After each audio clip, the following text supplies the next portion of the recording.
Did you know that before there was kerosene, whale oil was a thing? So whales were hunted in large quantities for their oil, and whale oil was used for lamps. It was also used as lubricant for industrial use and also for cosmetic use.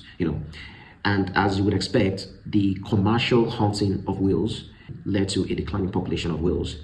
But thankfully, we discovered crude oil, and we discovered that we could refine crude oil into kerosene.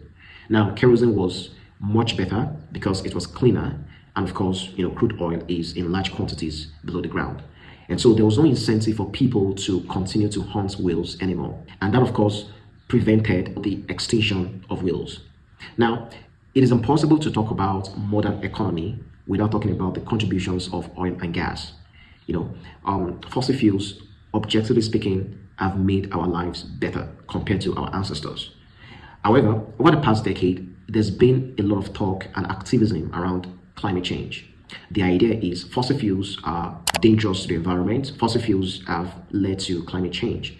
However, to prevent things from getting worse, it is advised that we transition from fossil fuels to renewable energy. Now, from the Nigerian perspective, I can attest to how detrimental fossil fuels can be.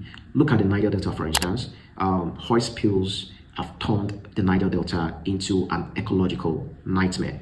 But then there are those who believe that saying that we should transition from fossil fuels is actually foolish because the technology for renewable energy is still not there, especially at an industrial scale. Now, I recently just read an article titled "The Green Energy Myth is Condemning Africa to Poverty."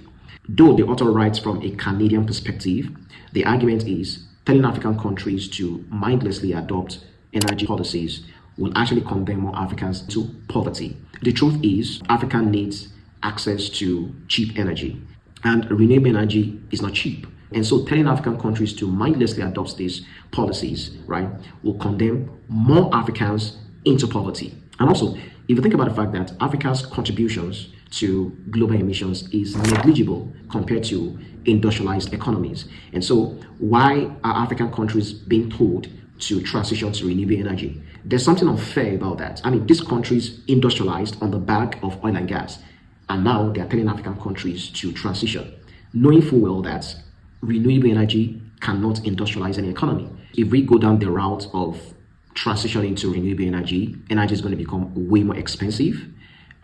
It's going to affect the economy, and more people will lack access to energy.